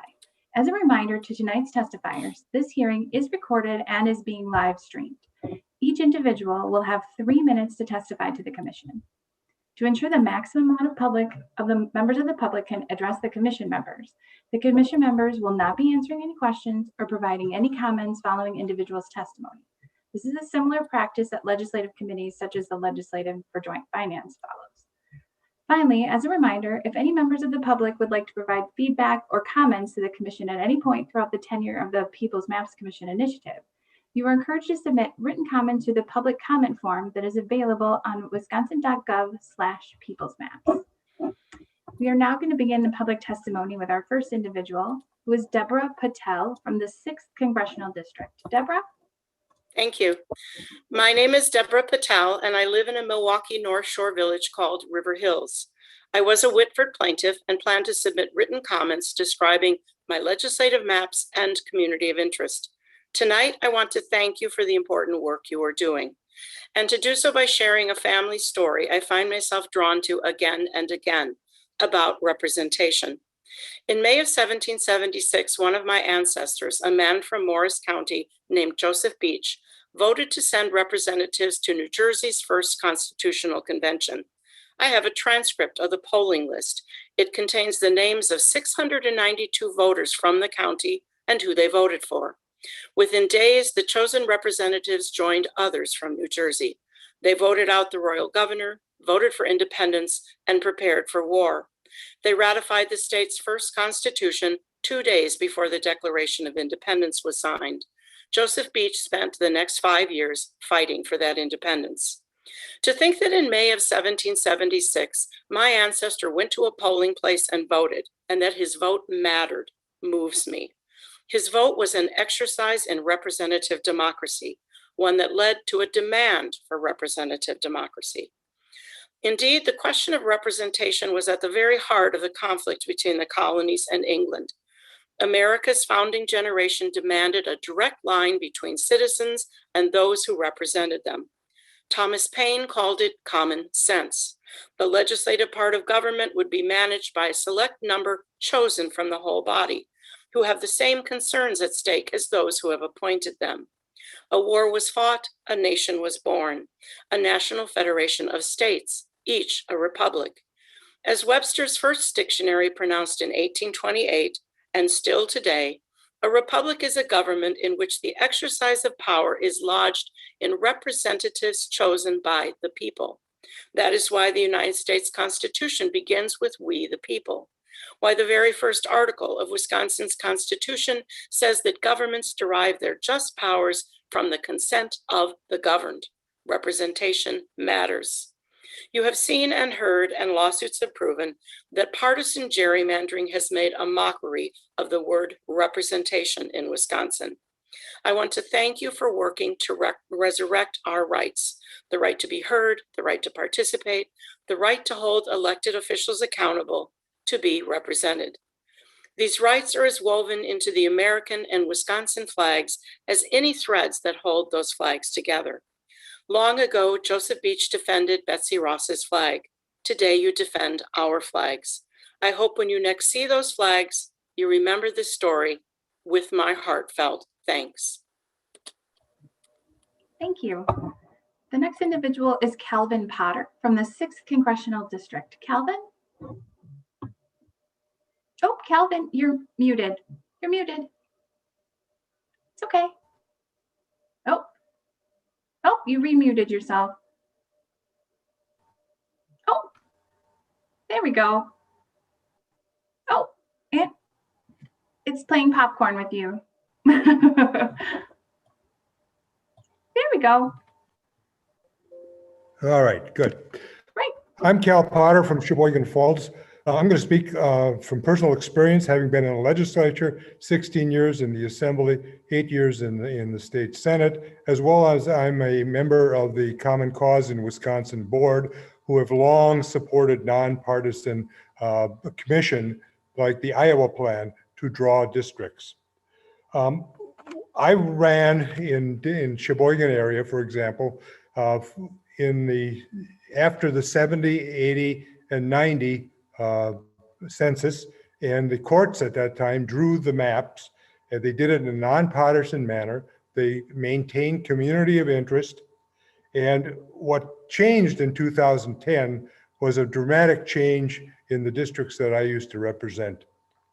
The Sheboygan area, the city of Sheboygan particularly, was represented by Democrats in the 1950s, 60s, 70s, 80s, 90s, and the early 2000s. Since 2010, there has not been a Democrat elected in Sheboygan. The city has been split. The northern part of the city is in within rural area, north of the city, the southern part of the city within rural area to the south. The people who have over the years elected Democrats are totally disenfranchised. It's also difficult to get people to run on the Democratic ticket because today, the way the district is drawn, it's almost a futile attempt. It's not only the voters that are affected, but the community of interest is affected. Sheboygan, a medium-sized city, like a number of medium-sized cities in the state, have been split. And what happens is that these communities with unique communities of interest, whether it's annexation laws, extraterritorial planning, police and fire commissions, all those entities and operations in a city now are diluted by the fact these cities are divided. It impacts the elections. What used to be the November election as the center of selecting who would be in Congress or in the state legislature, that's thrown out now by the fact that the primary becomes the major election. And when you have a primary, we all know that you may have, 15, 25% of the electorate participating in that primary. But it's the important thing is that you might have that's who comes out of that primary is going to be elected in November automatically in a gerrymandered district to Congress or to the state legislature.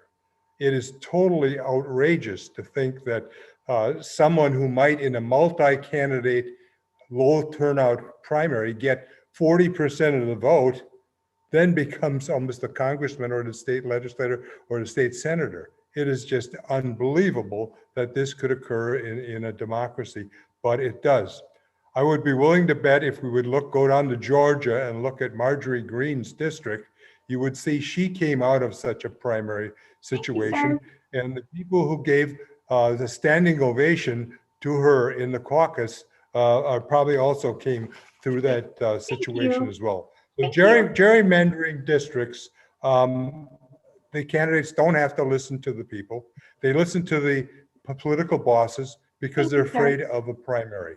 So we need to have a commission in this state that elects, that draws the districts, maintaining community of interest, as well as not doing it on a partisan basis. Thank you.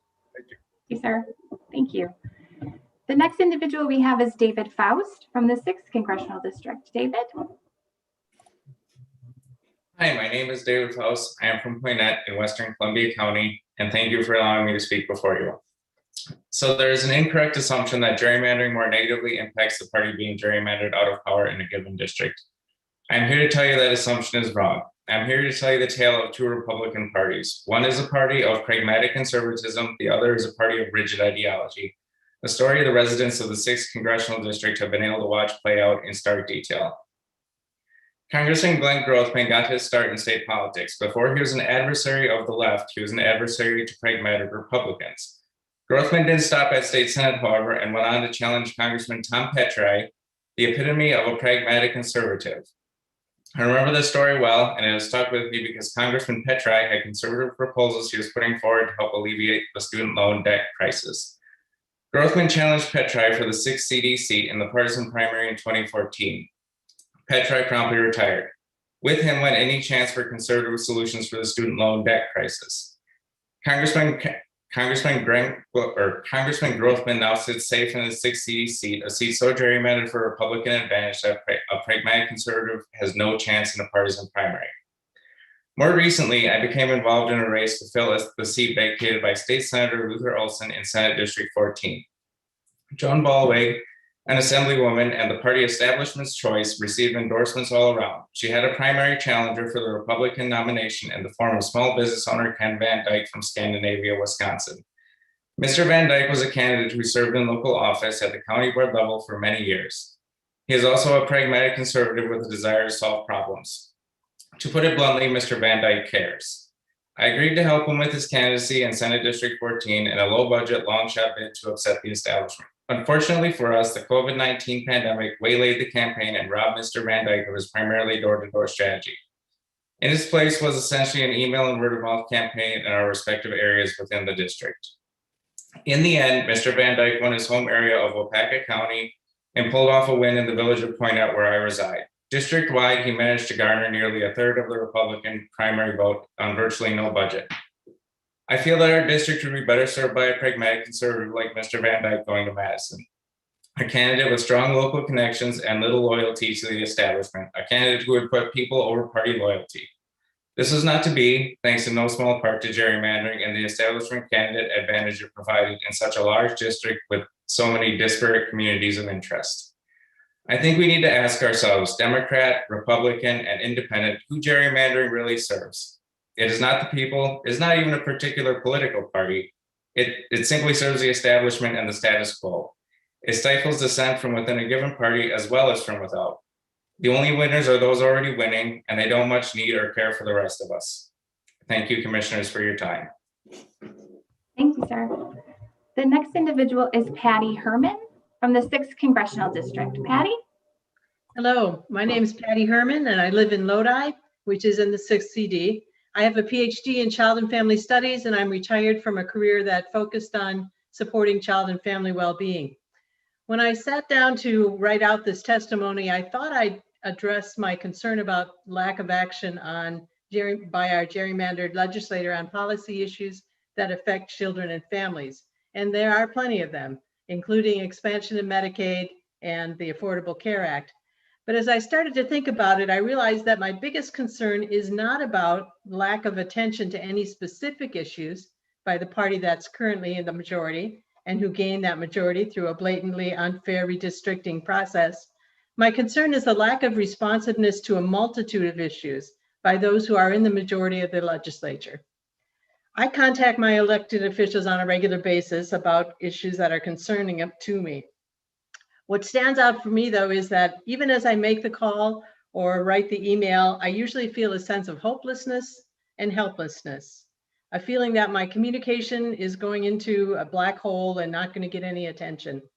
That feeling is based on the realization that the elected officials in my heavily gerrymandered district have no incentive to consider my concern and maybe even take action on it, since their seat is assured through rigged district maps, and they don't have to count on my vote to stay in office.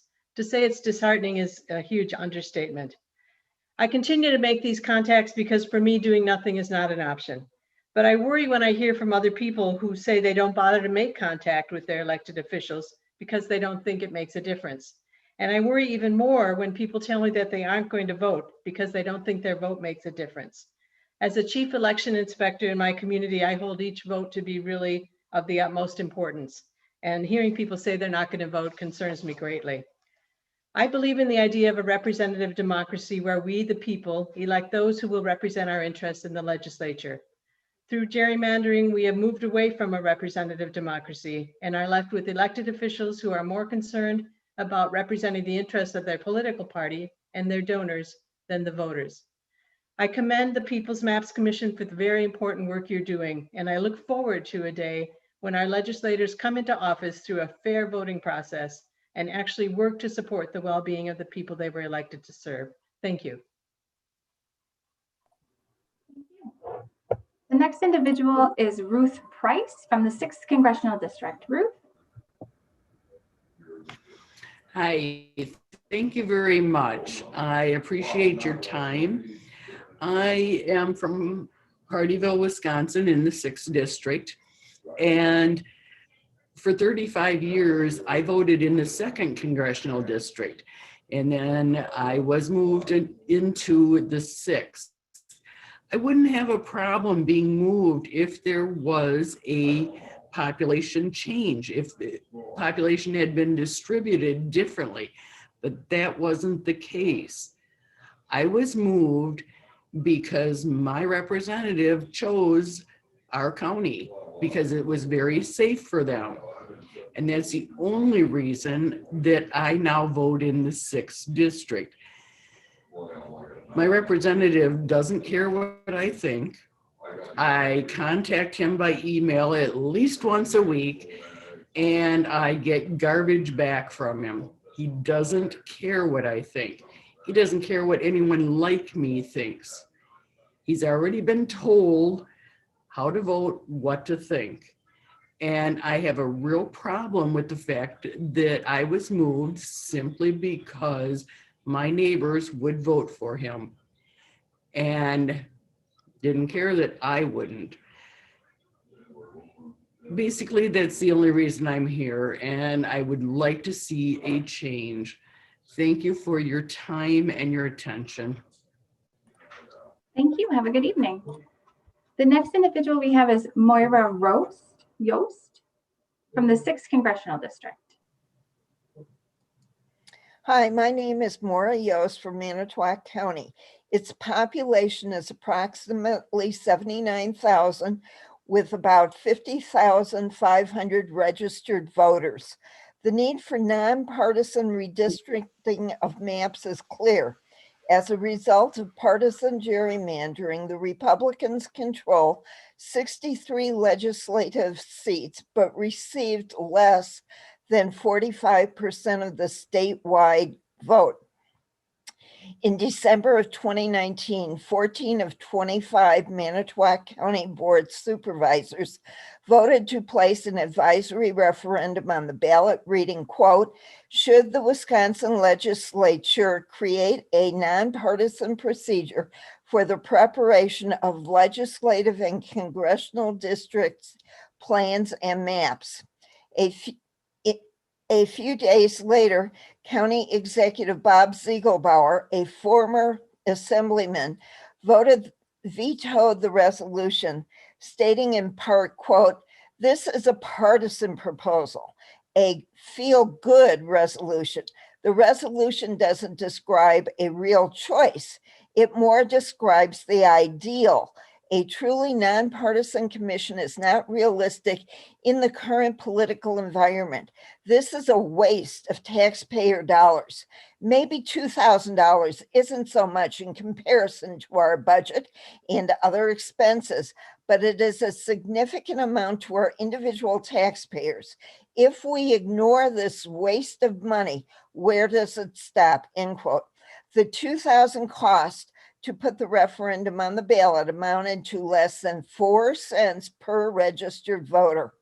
County Executive Bob Ziegelbauer's question is extremely rich, given that since his tenure began in 2006, he has borrowed $37 million in principal, repaid $34 million in principal and interest, while reducing the outstanding principal balance by less than $600,000. And that does not include the most recent resolution, which refinanced 2006 debt of $10 million, adding principal and interest of $12 million to our county's debt over the next 10 years. The partisan gerrymandering combined with the legislature's obstruction demonstrate the need for nonpartisan redistricting. Thank you. Thank you. The next individual we have is Beth Bauer from the 6th Congressional District. Beth? Oh, there you go. Yeah. Okay. I'm Beth Bauer. I live in Mequon in Ozaukee County. For 16 years, I was the executive director of a nonprofit volunteer organization that presented one of the largest outdoor events in the county. After I retired, I was called by both political parties to run for office, but I declined both. I am a solid Wisconsin independent. But as the pandemic began to take hold in our state, as an independent, I was very concerned about hearing from all the candidates for our November election to have an informed electorate. I knew there would be no candidate forums in our area to ensure this, so I brought together community leaders, businesses, organizations, and people all over the county with whom I had worked for so many years. Together, we created a nonpartisan website to hear from each of the candidates about current issues of our area's concern, called Community Candidates.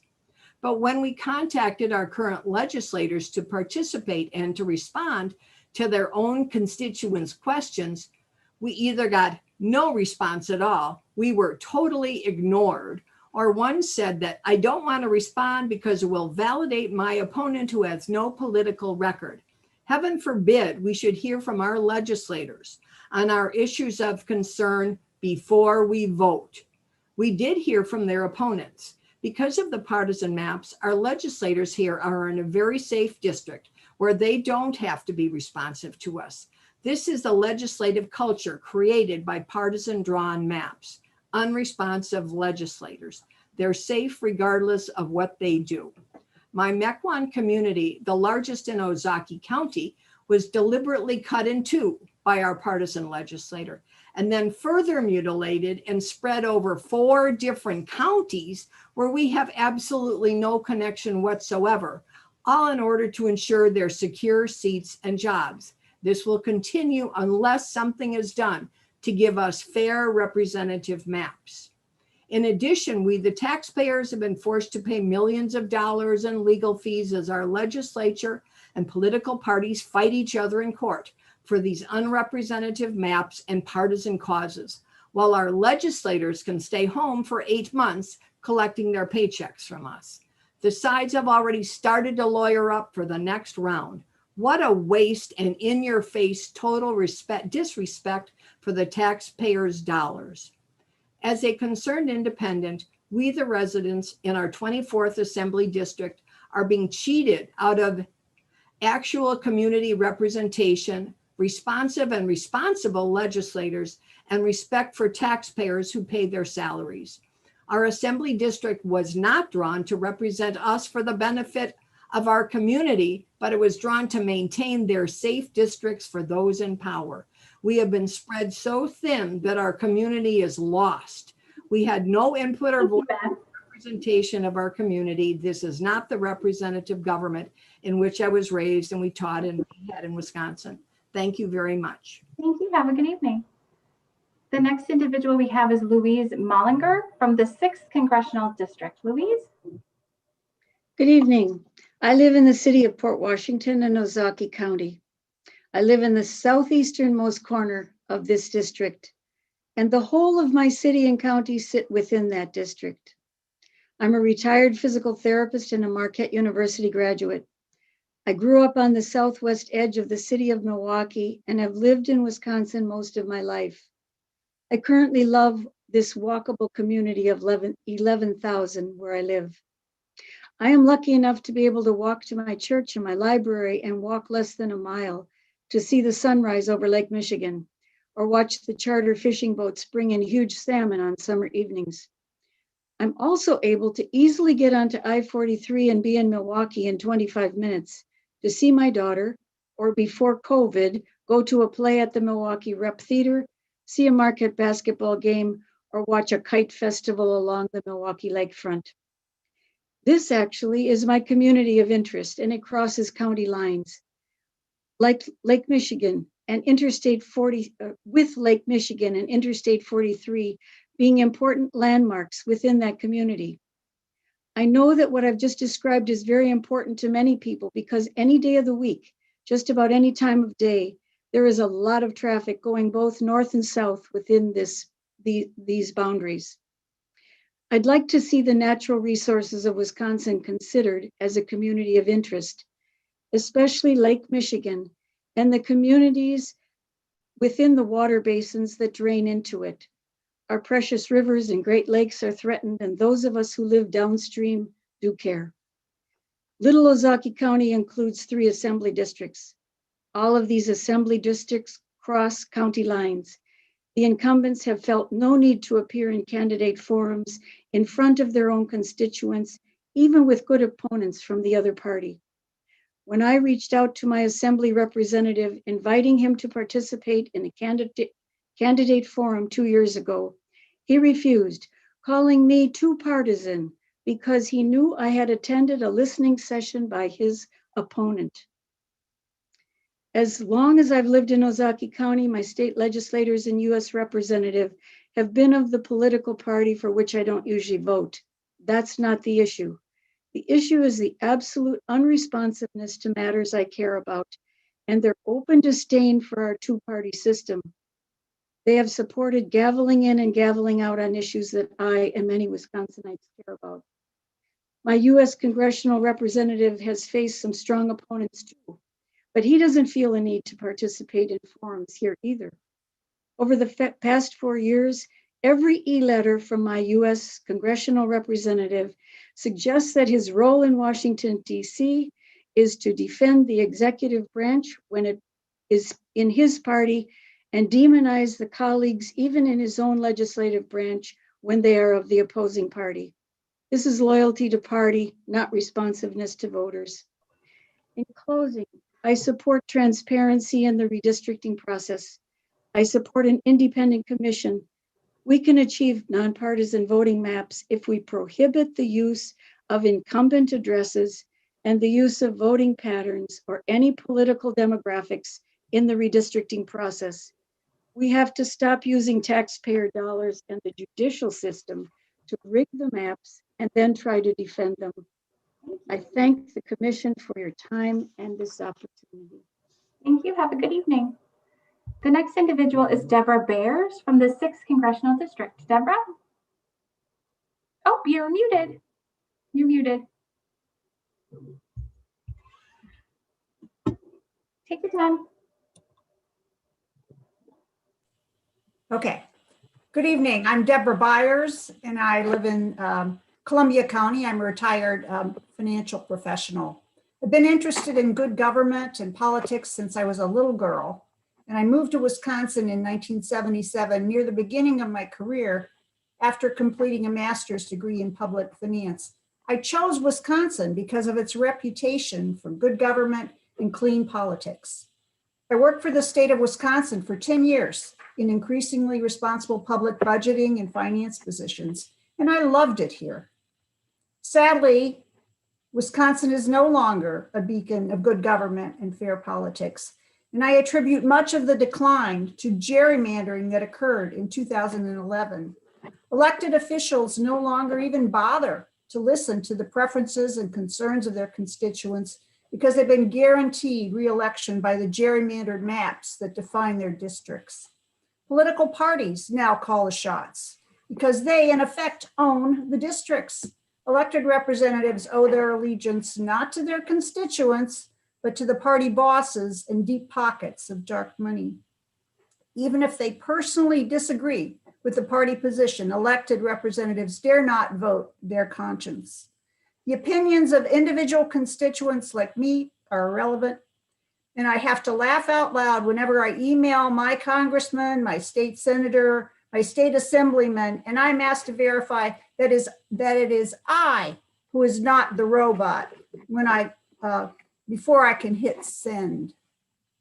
I'm particularly aggrieved that the special sessions of the legislature called to address issues of critical importance to the citizens have been and gavelled out. No action is taken, even when polls show that the majority of Wisconsin voters want action to be taken. The failure of the Wisconsin legislature to respond in a timely and meaningful way to the needs of Wisconsin's families and businesses during the COVID-19 pandemic is particularly egregious to me. I'm frustrated and I'm angry because the Wisconsin that I loved is gone. Voices of the people are falling on deaf ears. People are hurting. Families are in need, and party bosses instruct their representatives to turn their backs.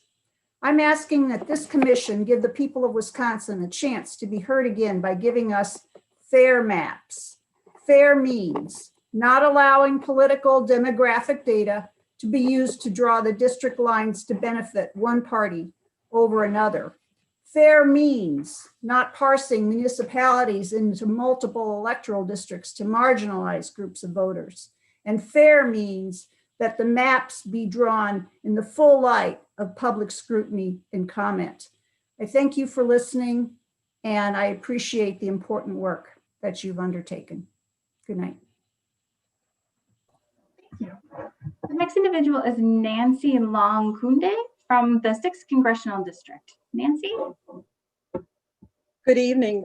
My name is Nancy Long. I'm a resident of Columbia County, and I'm currently serving my 4th term as County Board Supervisor representing District 27, the city of Lodi. It's been my privilege and honor to serve the citizens of Lodi. Local government is often where the rubber meets the road, as it's the unit of government that most directly impacts people's lives. Local decisions about roads, police and fire protection, waste management, health and human services, the operation of public libraries, and many others all impact citizens directly and more immediately than decisions at the state and federal level. Local units of government can't delay decisions with endless political debates. Currently serving my 4th term as County Board Supervisor, immediate and continuous. Roads must be plowed and police and patrols must be done on a regular basis. Garbage must be picked up. These and many other services are expected by the citizens to be conducted on a regular basis. These local services are neither Democratic nor Republican. Local governance of them is to be nonpartisan. In recent years, however, gerrymandering has been felt at the local level as well. Probably the greatest area of impact is that of levy limits, and that, along with limits on local control, become a heavy burden for local government. This is particularly felt in the health and human services areas, where counties are mandated to provide numerous services such as out-of-home care, but often with insufficient funding to meet the need. Finding innovative solutions and procuring adequate resources is challenging when both sides have unwavering positions. Further, local governments are required by state law to annually produce a balanced budget. Because we cannot raise taxes to cover budget overruns, it is local tax dollars that make up the difference.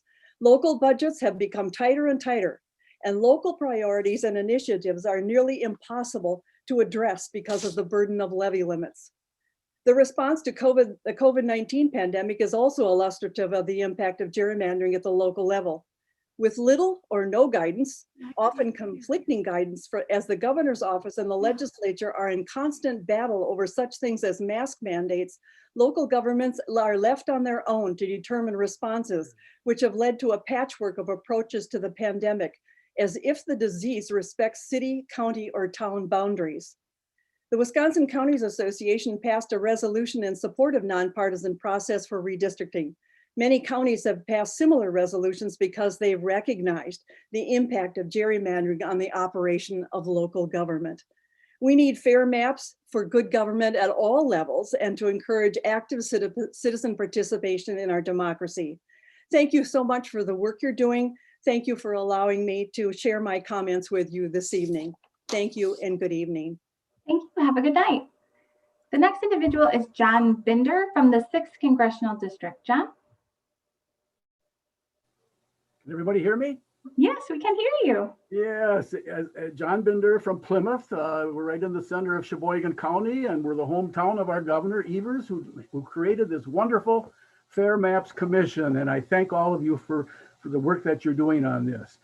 I want to talk about my experiences of what I call reluctant voters and how unfair maps contribute to that reluctance. I'm a member of several groups that have as part of their mission to promote voter registration, to improve election access, and to have fair maps. Only a few years ago, Sheboygan County had over 26,000 non-registered voters. We now are down to about 16,000. My city of Plymouth previously had over 1,500 non-registered voters, but are now down to around 900 non-registered voters. I share those numbers because it is getting more difficult to decrease those numbers even more. I believe it is mainly because of gerrymandering. Here's why. I've been involved in many pre-pandemic voter registration drives since I moved to this part of the state 14 years ago. Hopefully, when we return to normal, we can continue our efforts. We've done a very direct registration activity in Plymouth as one of our drives. From the Wisconsin Elections Commission website, we use the Badger Voters link to purchase voter lists for the city of Plymouth. The list comes as a spreadsheet that we rearranged to create street walking lists. We then walk those streets and stop at any residence that is not on our list. We talk to occupants about the importance of voting, how to register for voting, and we encourage voting. We have printed materials we leave with them about voting. We do get many reluctant responses about voting. We ask why they aren't interested in voting. Many of the reasons we get have gerrymandering as the reason for it. Here is what we found. They say, some of them say there are no choices. For example, my 27th Assembly District incumbent was unopposed last year. Or many are familiar with redistricting every 10 years, but feel that elections are rigged, so why waste time voting? Or they say policymakers don't listen to them anyway. Or no one runs that represents their views. Or they become apathetic after previous voting always had disappointing results. Or related to the apathy, they develop a chronic pessimism about voting because of repeated disappointments. Or they don't trust candidates and are skeptical about them. Or they believe their one vote will not make a difference. So we need to overcome that reluctance to vote. We need to fix how we form districts every 10 years. We need to have a process that is more nonpartisan. We need to end gerrymandering so that all of our elections have ballots with all offices contested. We need fair map districts so that voters feel that their vote truly gives them a voice with policymakers. Finally, by ending gerrymandering, we make our democracy healthier. Thank you again for providing us the opportunity to promote a process to create fair maps. And I hope, I keep my fingers crossed, that our policymakers will join the people. Thank you. Thank you. Have a good evening. The next individual is Janie Ryby. I'm sorry if I mispronounced your last name, from the 2nd Congressional District.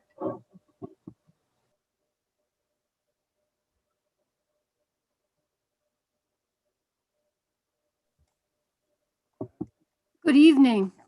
I am Janie Reeby from CD2. I have heard a recurring theme throughout these public hearings.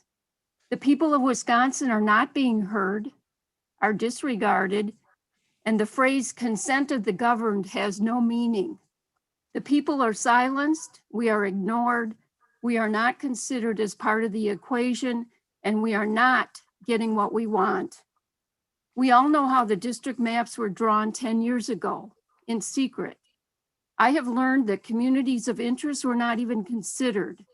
We heard many descriptions of how Wisconsin communities were literally cut and quartered, and how counties and former districts were carved up like turkeys. I am convinced now that these gerrymandered maps were drawn as yet another attempt to divide and conquer the people of Wisconsin. Yes, to erase our shared values, to separate us, to convince us that Wisconsin has an urban and rural divide. The level of distrust, conflict, and gridlock that has arisen in our state house is at a level the likes of which the good people of Wisconsin have never seen before. We no longer have compromise. Our legislature has not seen compromise for so long that we have forgotten what it is. Compromise is searching for middle ground. Disagreement is inevitable, but we disagree in good faith, knowing that no one gets everything they want.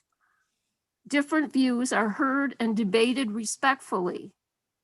The goal is to achieve things for our state, not to ruin political opponents or to wield power. Because of the gerrymandered maps, hardworking, well-qualified, earnest candidates realize the futility of running for office. Assembly and Senate seats are left uncontested because potential candidates know they cannot win. Wisconsin needs fair maps so that our state can get back to good and decent democratic government for and by the people. We absolutely cannot endure another 10 years of gerrymandered maps. Commissioners, please ensure that the story of the People's Maps Commission is spread all over Wisconsin. Thank you for your dedication. Thank you. And the last individual we have this evening is Ann Winchell from the 4th Congressional District. Ann? Thank you. I want to thank the commissioners for the work you're doing, and I want to thank everyone who's testified so far. I recently got together with a small group of other people online as part of a Fair Maps action team. We used District R to construct an assembly district that we considered our community of interest. We didn't know each other before we got together to do this. It wasn't very long before we realized that we had mapped out what we all called the North Shore. It made sense to us. The North Shore is not an official designation, but it is a very real thing. It lies along Lake Michigan, ranging from Shorewood on the south up through Whitefish Bay, Glendale, Fox Point, Bayside, and River Hills. These communities are all in Milwaukee County. They often cooperate on tasks that local governments are responsible for. There's the North Shore Health Department, the North Shore Fire Department, the North Shore Water Commission, the North Shore Library. I first came to the North Shore in 1991 when I bought a home in Whitefish Bay. In 2012, I moved away, but nowhere I went felt like home. So in 2015, I came back. I settled in Fox Point in the North Shore. This is my community. I want legislative districts that make sense to me, that are logical. What I would like to see, what makes sense to me, is assembly districts built out of wards, state senate districts built out of state assembly districts, and U.S. congressional districts built out of those state building blocks. When you do this, don't split apart cities, don't straddle county lines, don't split up school districts or other existing political organizations, and don't conglomerate rural or metropolitan areas unnecessarily. Keep my community, keep the North Shore together so that I can work with my neighbors and so that my state and federal representatives represent me and my community. I'm currently in the 4th Congressional District. I can't even describe it. I don't know who else is in it because it is so bizarrely drawn. It includes all of the North Shore except River Hills, which makes no sense at all. I'm in Assembly District 23, which is even more bizarrely drawn. It goes all the way up to Port Washington, but doesn't include my nearby neighbors right here in River Hills and Glendale. Assembly District 23 is not my community. It's not a community at all. It doesn't make sense. There are parts of my assembly and congressional districts that overlap, but there are large areas of each which are not in the other. It's very confusing. I'm going to submit the map that I drew using District R of my community of interest to the commission. And I recommend that everybody out there get online, get together with a couple of friends, use District R, and map out your own community of interest. Moon Duchin and the staff at Tubbs are super about providing support. The program is easy to use, it's fun to do. So thank you again to everybody. Thank you. And thank you to all the members of the public who testified this evening. Chair Ford, I will now pass it back to you to close out the hearing and adjourn. All right, I want to thank all of our expert witnesses this evening, and I want to thank all the commissioners for asking some very poignant questions. Thanks again to everyone in the 6th CD and those outside of the 6th CD that provided some very eye-opening and very earnest remarks, and including Ann. It was a good segue, our last speaker, Ann Winchell, regarding doing the work, reaching out, doing the District R, drawing your own map, things like that. That was a really touching story of meeting people online, and a good way to kind of hearken back to how important this work is. So thank you all. As a reminder, the commission will hold another virtual public hearing on March 11th in the 2nd Congressional District. It'll be our last official hearing that we have as of this point. Registration to testify on the March 11th hearing will open soon. However, individuals can submit written comments to the commission at any point in time using the public input form on our website, which is wisconsin.gov/people's maps. And again, as we've said at the beginning, feel free to reach out to us via our Twitter app and follow along with us. Our handle is @WI_People's_Maps. And so thank you to everyone. And as of this evening's hearing is now adjourned. Thank you.